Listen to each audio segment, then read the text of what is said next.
2023년 12월 24일 주일 새벽입니다. 하나님의 말씀은 빌립보서 3장 1절에서 11절입니다.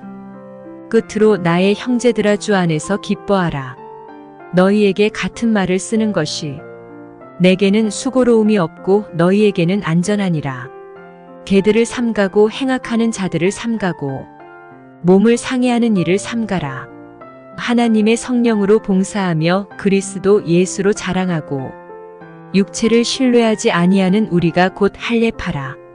그러나 나도 육체를 신뢰할 만하며 만일 누구든지 다른 이가 육체를 신뢰할 것이 있는 줄로 생각하면 나는 더욱 그러하리니 나는 8일 만에 할례를 받고 이스라엘 족속이요 베냐민 지파요 히브리인 중에 히브리인이요 율법으로는 바리새인이요 열심으로는 교회를 박해하고 율법의 의로는 흠이 없는 자라.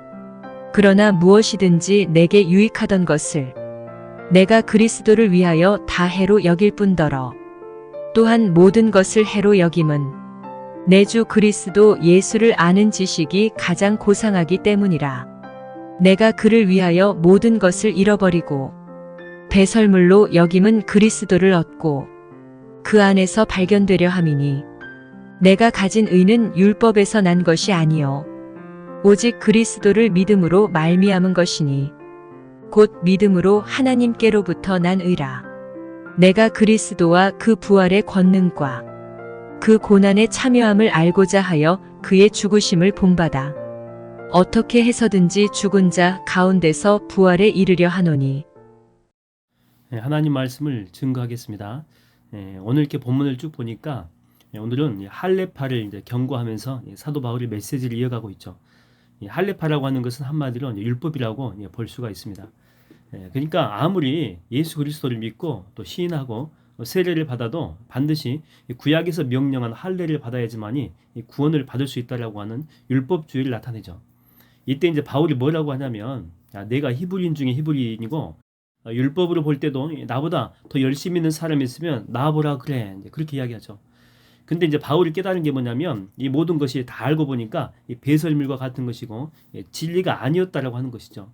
진리가 뭐냐면 오직 예수 그리스도를 통한 믿음으로 얻는 이 구원이다라고 하는 것입니다.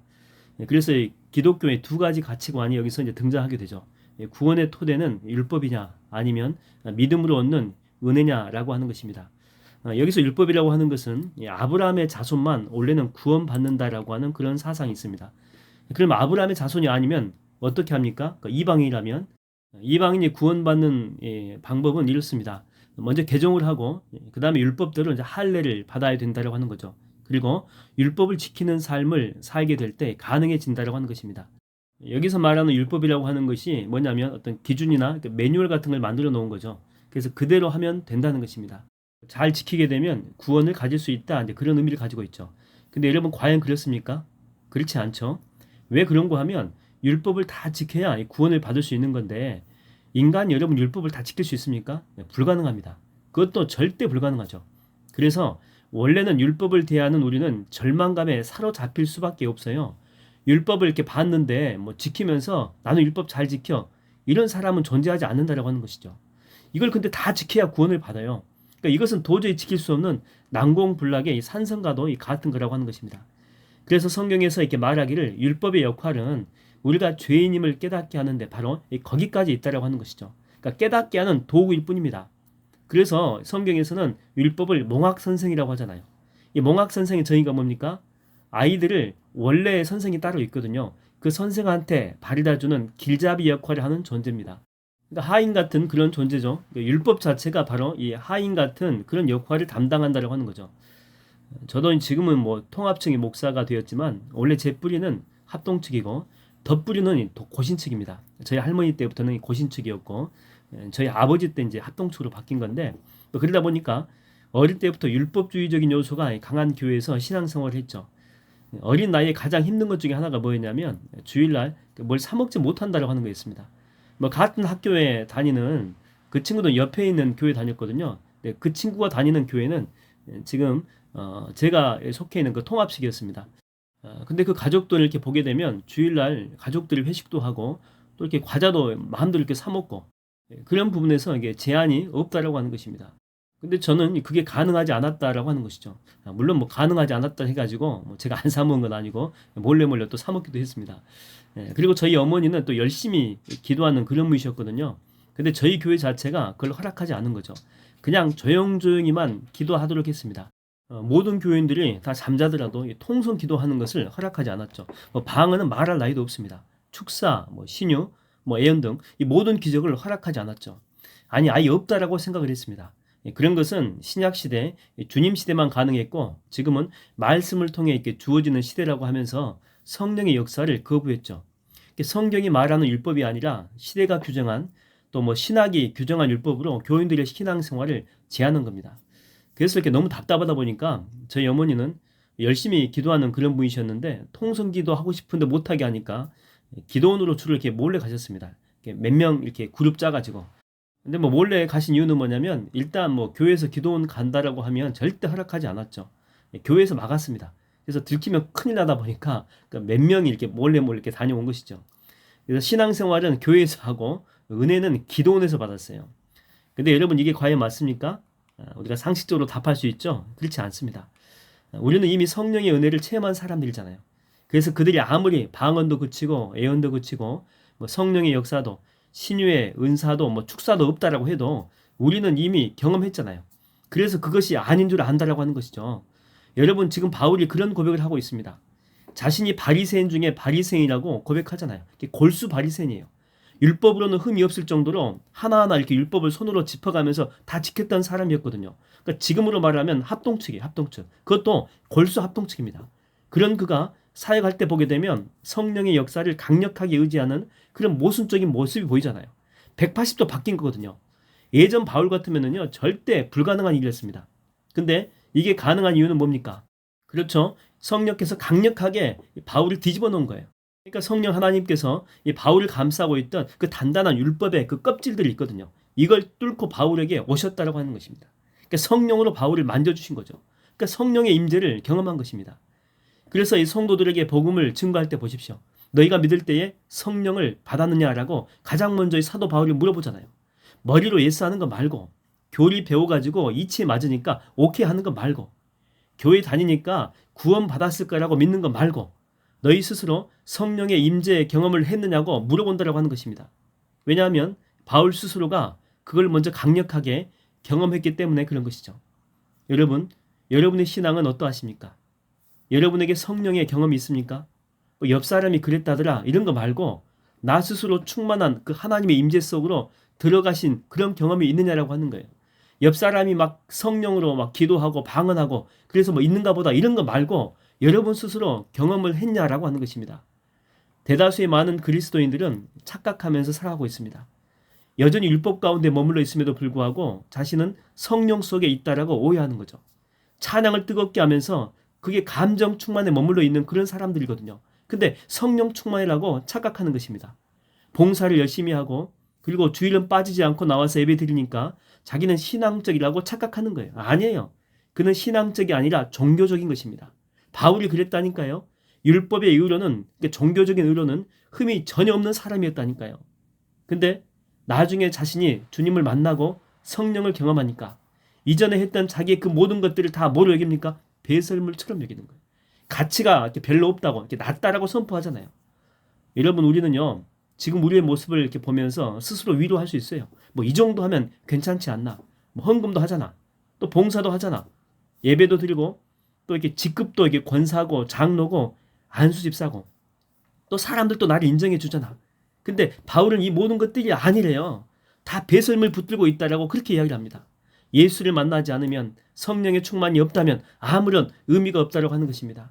아무리 성령 충만의 도가니 속에 그 분위기 속에 있더라도 내 자신이 경험하지 못한다면 나는 하나님을 만난 그런 사람이 아니다라고 하는 거예요. 여러분, 오늘은 24일 성탄 전야입니다. 예수께서 이 땅에 오시고 또 죽으시고 부활하시고 승천하시면서 우리에게 정말 귀한 선물을 주셨습니다. 아니, 정말 귀한 분이 이 땅 가운데 오신 것이죠. 바로 성령 하나님이십니다. 오늘 그 성령님이 여러분 안에 충만하게 역사하게 되기를, 그래서 바울처럼 여러분의 껍질이 다 깨지고 하나님으로 인해서 충만한 삶을 살게 되기를 주의 이름으로 축원드립니다. 기도하겠습니다. 하나님 아버지, 바울처럼 내 자신도 잘 살펴보게 되면 성령 없이 율법적인 그런 신앙생활을 하는 그런 모습을 보게 됩니다. 아니, 종교생활에 머물러 있는 그런 모습을 보게 됩니다. 하나님, 예배 가운데도 하나님께서 주시는 은총 가운데 나가야 되는데 그저 내 속에 있는 단단한 껍질이 하나님의 은혜를 받아들이지 못하고 여전히 내 안에만 머물러 이 답답한 가운데 있는 내 모습을 바라보게 됩니다. 주님, 이 껍질을 깨시고 성령이 오시옵소서. 나를 뒤집어 주시옵시고 사도 바울을 변화시켰던 그 강력한 역사로 내 인생을 변화시키고 하나님, 정말 우울하고 답답한 이 현재 상황을 이겨낼 수 있도록 하나님의 강력한 임재 가운데 나를 사로잡아 주시옵소서. 예수님의 이름으로 기도하옵나이다. 아멘. 우리 함께 기도해. 주 앞에 나와 무릎 꿇고 긍휼 베푸시는 주, 하늘을 향해 두 손 들고 우리 함께 기도해. 주 앞에 나와 무릎 꿇고 긍휼 베푸시는 주, 하늘을 향해 두 손들. 하늘 문이 열리고 하늘문이 열리고 은혜 비추기 이 땅 가득 내리도록 마침내 주 오셔서 그의 비추기 우리 위에 부시. 하늘문이 열리고 하늘문이 열리고 은혜 비추기 이 땅 가득 내리도록 마침내 오셔서 그의 비추기 우리 위에 부시도록. 하늘문이 열리고 은혜 비추기 이 땅 가득 내리도록 마침내 주 오셔서 우리 위에 하늘문이 열리고 하늘문이 열리고 은혜 비추기 이 땅 가득 내리도록 주 오셔서 우리 가운데 임하여 주시옵소서. 주여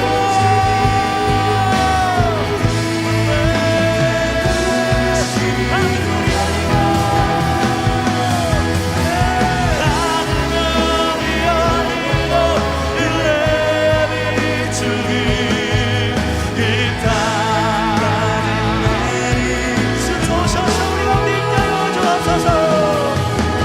마침내 주 오셔서 은혜 비추기 우리